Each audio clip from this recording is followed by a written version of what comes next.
was a great run, and we were able to. I was actually out there, and Arrowhead, tough place to play. I'll tell you what, really great football environment for big home field advantage. But I think that there's a lot of bright days ahead for the Jags here. I think the community really rallied. I think they get a lot of great players, and so it's just one of those things where you can see that there's going to be some opportunities going forward. So it's a tough loss, but at the end of the day, you got some young talent, and I think the days are going to be really good going forward. So that's something to be excited for. We're also excited to be here for announcing a great series of initiatives with respect to education. And I'm joined here by our Education Commissioner, Manny Diaz.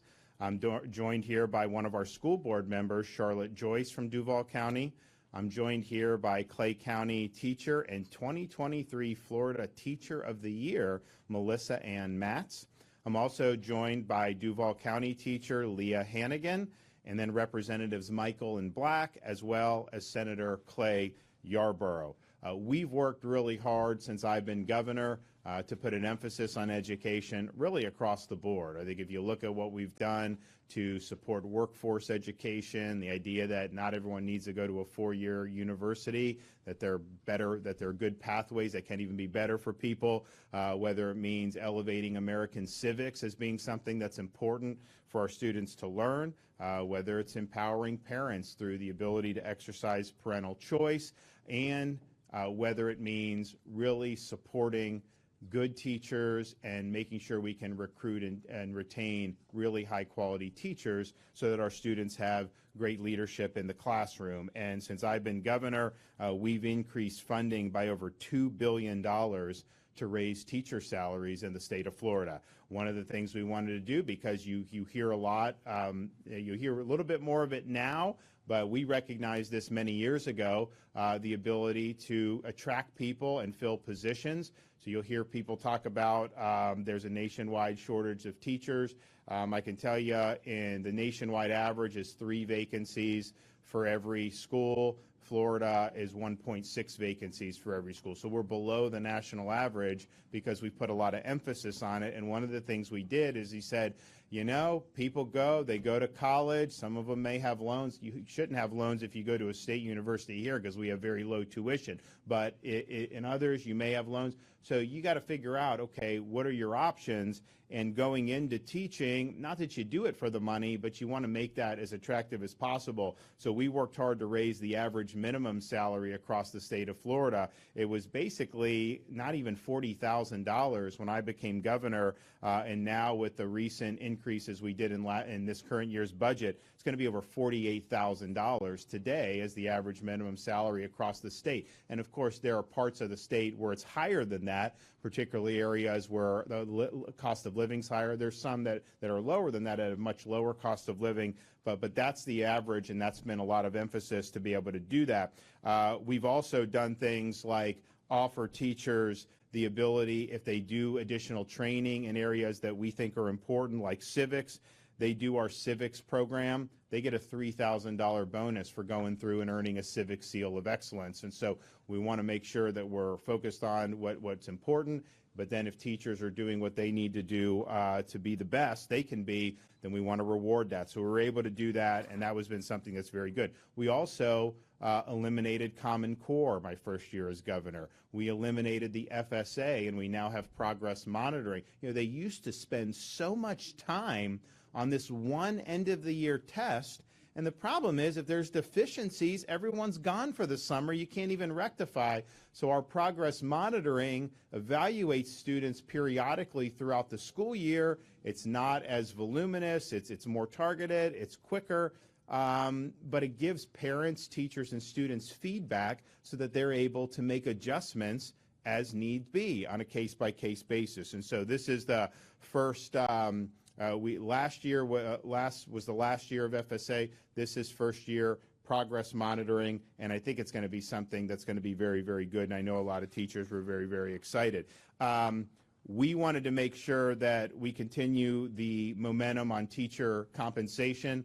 One of the things that I did working with the legislature is, Florida funds education. We have an education financing program. A lot of money gets sent down to the school districts, and then they figure out kind of how they want to do it. So you could increase education funding. Doesn't mean they're going to raise teacher pay. They may use it for other things. And so what we said is, as part of our education funding in the state of Florida, we're going to create a special category of that funding that has to go to raise teacher salaries. So we created this provision in our budget in the Florida Education Finance Program. I think the first year was like $500 million that had to go for teacher salaries. At that time, it was an emphasis on raising the average minimum, with the remaining going to teacher salaries across the board, how the districts wanted to do it. Now, we're in a position where in our budget we will have, and we'll work with the legislature to take that money that has to go to increase teacher salaries.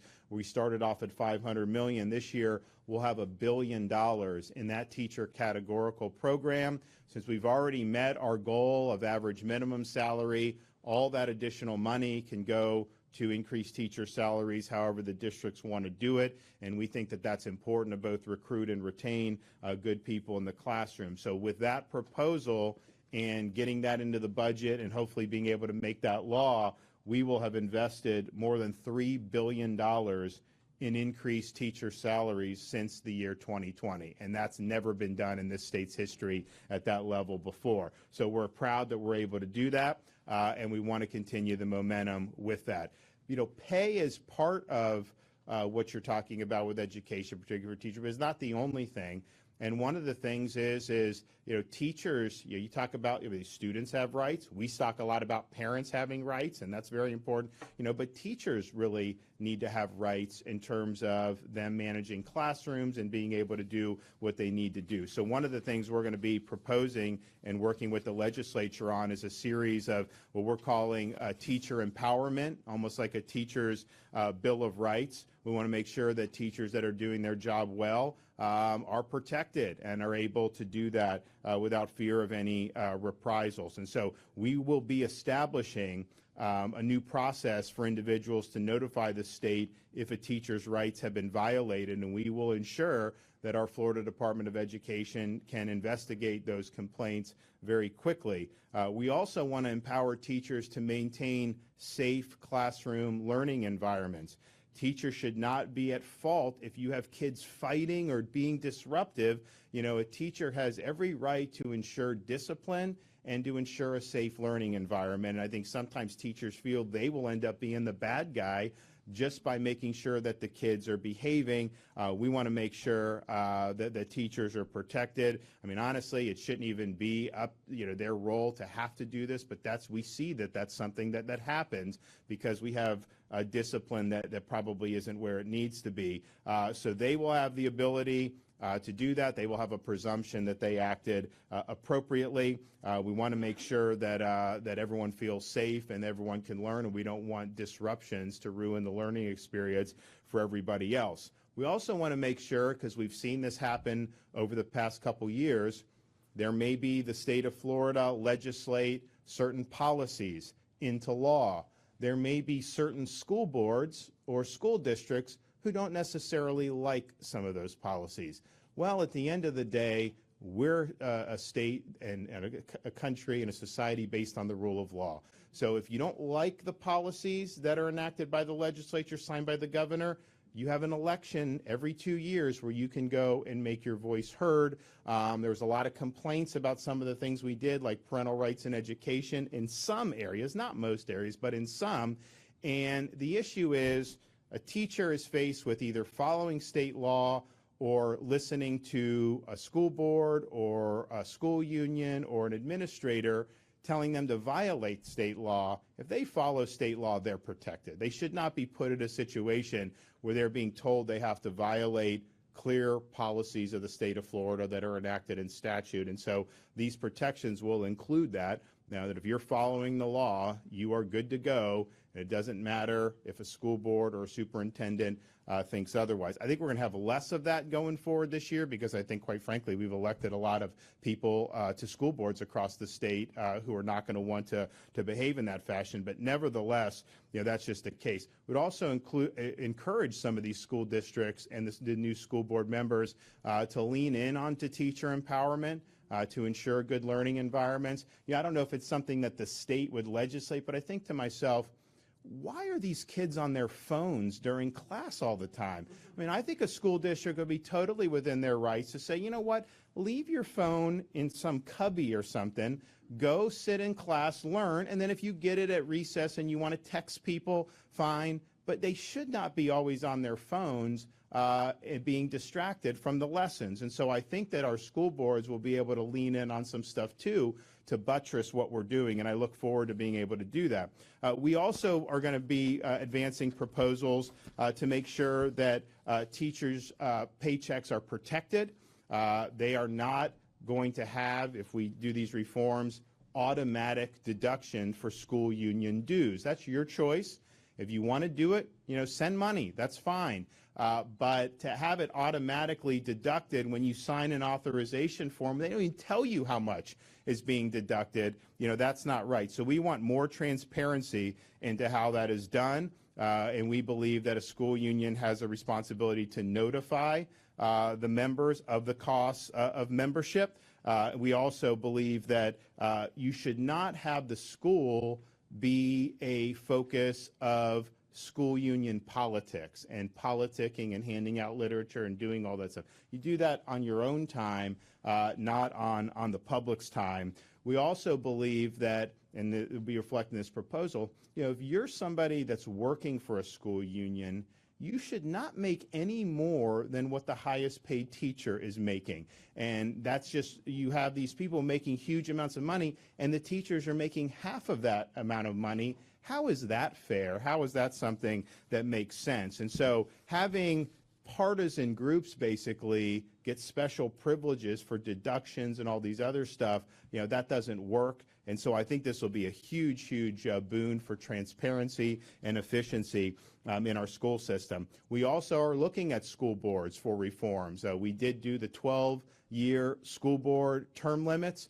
I think it should be 8-year term limits. I mean, the fact of the matter is you get in there, you have ideas, 8 years is enough to get your ideas in and to see some of the successes or maybe things you may need to change. Some of the people that are there, when you get in there for 20 years, you become entrenched. And so I'm a big believer in term limits across the board. I think we need it for Congress. I think we need it in a lot of different areas. I think our legislature works better because we have term limits, but the 12 years, better than nothing, but I think we can do better. So we're going to end up doing 8-year term limits for that. The members of the legislature are going to be working on this, require amending the state constitution, but the Constitution prohibits any type of party label on school board elections, and that had actually been construed as you can't even tell people what you are. A federal judge struck that down a couple months ago, but the reality is people should be able to run for office how they want to run for office. They have a First Amendment right to do that. They can identify with a party or not, and so they may work through a resolution to change it, but at a minimum, we want to embrace the idea that if you're campaigning for these positions, you can identify yourself however you want to identify yourself, and if that's with the political party, you're absolutely able to do it. I mean, what we've seen over the years is you have like counties, in like Southwest Florida, like voted for me by like 40 points, and yet they're electing people to school board who are like totally the opposite philosophy, but those people are running saying that they're sharing the philosophy, then they get on and they do something different. And sometimes it's hard without knowing because you have all these names on a ballot. So we want transparency. We want people to be able to do what they think is best and educating voters to the maximum degree. So all told, I think this is a huge, huge package for increasing pay for teachers, for supporting teacher empowerment in the classroom, and to protect their paychecks and making sure that school unions are not exerting excessive influence. And I'll just note, we passed our most recent teacher pay increase. The legislature passed it last March. I signed it into law probably sometime in May, and even to this day, not every school district has raised the teacher salaries like they're required to do. Some waited until after the election. Some have just now done it. And a lot of this is with school unions playing games with a lot of this stuff. That is wrong. When you have money on the table to be able to increase teacher pay, that should be the first thing you're trying to do to get that money out. And so I think we're going to work to see, this money, this $1 billion, we may say you need to use this by a certain point or lose it, because this haggling over it and keeping the teachers and their salary increases hostage for other issues, I just think is wrong, and I think it hurts teachers when we need to be helping teachers. So I'm excited about this. No one would have thought just a few years ago that we'd be sitting here talking about having done over $3 billion potentially in salary increases. And so it's been a long road. It's been a lot of hard work, but I think ultimately it's something that's very, very important. You can have one teacher can make a huge difference in the lives of these students, and we're recognizing that, and we're going to make sure we do everything to make Florida continue to be the education state. And if you just look, you want proof in the pudding on that. Most recent NAEP scores, Nations Report Card 2022, first post-COVID report card. Florida number 3 and 4 respectively for 4th grade reading and 4th grade math in the country. And if you control for demographics, we're number 1 in both of those. That doesn't happen by accident, because we got a lot of people that are working really hard to help the next generation. Okay, we're going to hear from some other folks. So we'll start with Commissioner of Education, Manny Diaz.